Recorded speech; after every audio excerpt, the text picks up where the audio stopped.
So Tate McRae, I'm not sure if I'm pronouncing that correctly, but Tate McRae is currently blowing up online on Twitter and on TikTok. And apparently on TikTok, this has been going on for a while because I had no idea that this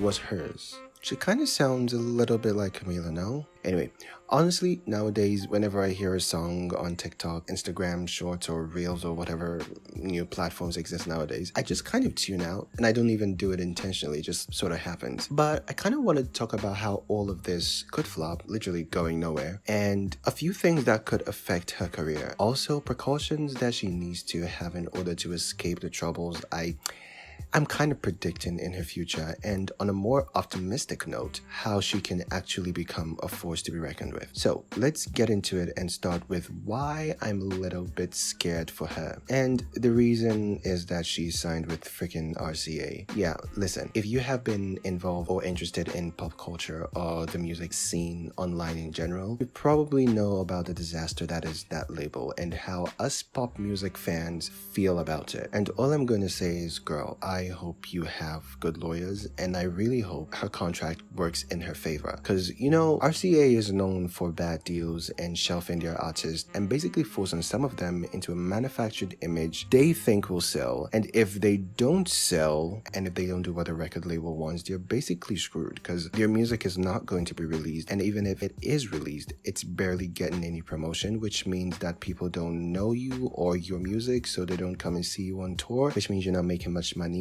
and you're not growing your fan base. And if you're not growing your fan base, it gives the label even more of a reason not to pay a lot of attention to your career, and the cycle just goes on and it just keeps repeating. Which is why I'm saying I really hope that she signed a really good contract that works in her favor as opposed to that of the record label. Every pop music fan's worst nightmare, at least the pop music fans that I've seen online, is that their favorite artist is going to be signed to or associated with RCA because their reputation is a terrible one. Basically, most of the recent artists that they have signed have had their careers in a mess. And with Tate McRae, I'm seeing a lot of similarities between her and Tinashe. Just like Tate, Tinashe too was in her teens when RCA basically trapped her in her contract and started really pushing her career around the age of 20 years old, just like they're doing right now with Tate. Tate is also 20 years currently. And what RCA basically does is they will sometimes begin a promotional cycle for an artist and they start pushing them. However, when they see that things are not going exactly the way they want, or a few singles or songs are not really sticking with the general public, they sort of just give up. And it's like, obviously not everything will stick at once. You have to try out a few things, especially if you're a new artist, but also if you're an established artist, but really especially if you're a new artist, because you have to try a bunch of things to see what sticks, and it's going to take time for you to grow in the consciousness of the public. They don't really have much patience. It's like when they put music out there, when they start promoting you on the radio, they're expecting instant success. It even looks like Doja's new album is possibly getting a similar treatment, but that's too early to tell. She does have a hit single from the album Scarlet, so that's giving me hope. And also, as unfortunate as it may be, the fact that Dr. Luke is making money from her means that he's probably going to ensure that she gets a really good treatment. But yeah, Tate, I really hope her contract is really good, is very flexible, and that the label cannot basically trap her or control her. I have a feeling that one thing that could work in her favor is the genre she's in. I think that's going to play a really huge part in saving her. See, most of the artists that I've noticed RCA mess with have leaned less towards full pop and more towards R&B and alternative and other experimental music. Except for Miley Cyrus, she's sort of everywhere and does whatever she wants. Because apparently RCA is positioning her as the next huge pop superstar, they may be a little bit more strategic with her and in her ability to, you know, become a success. And I'm also guessing after the whole Hot Pink and Planet Her eras being a cash grab according to Doja Cat, RCA may sort of pivoted from pushing Doja Cat as a pure pop artist to more of an urban and pop infused act. Way to fumble the bag, Doja, but you know, if it works for her, who the hell am I to complain? complain. I mean, I'm still going to complain, but if it works for her. But yeah, being in the pop genre could be her saving grace, and the fact that the industry has been lacking a serious main pop girl for a while is also going to be beneficial to her. Dua Lipa and Olivia Rodrigo are probably her main competition, and Dua Lipa has basically established herself as a force to be reckoned with. Olivia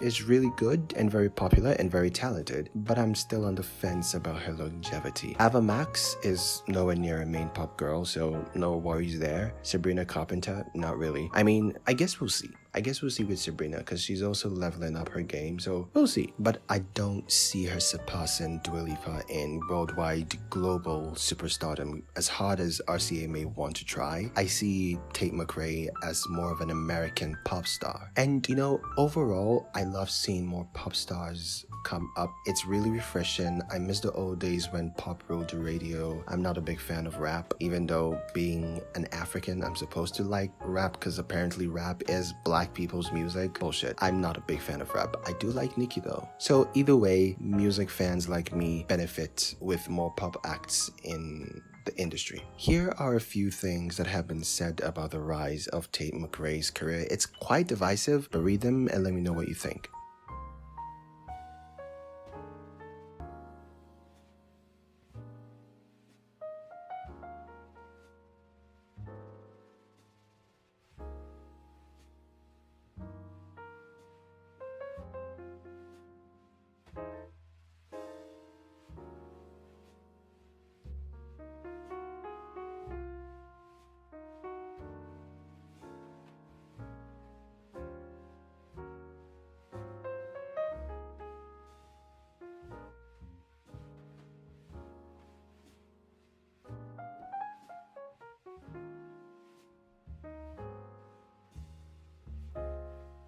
Okay, so let me know what you think. How do you see Tate's career going? I feel like for me, I know basically nothing about her aside from the songs Exes and Greedy. The only other song I know of hers is Lie to Me with Alligate, I think. And even that, it's part of a playlist that I listen to, so it serves more as background music for me. But I really like the Exes song. It's nice. I'm not a big fan of the Greedy song. It's overplayed. I hear it way too much on TikTok and Twitter and Instagram and all those short platforms. Like, I don't really like the song. It's kind of annoying to me.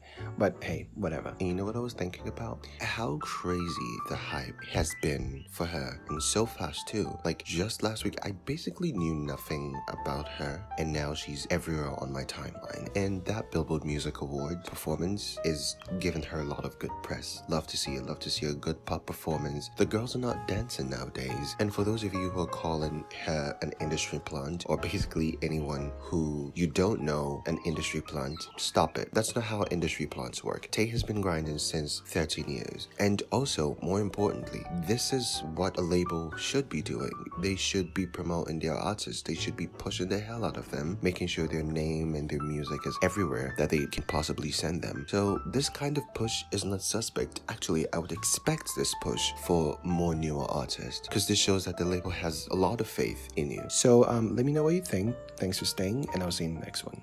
Bye.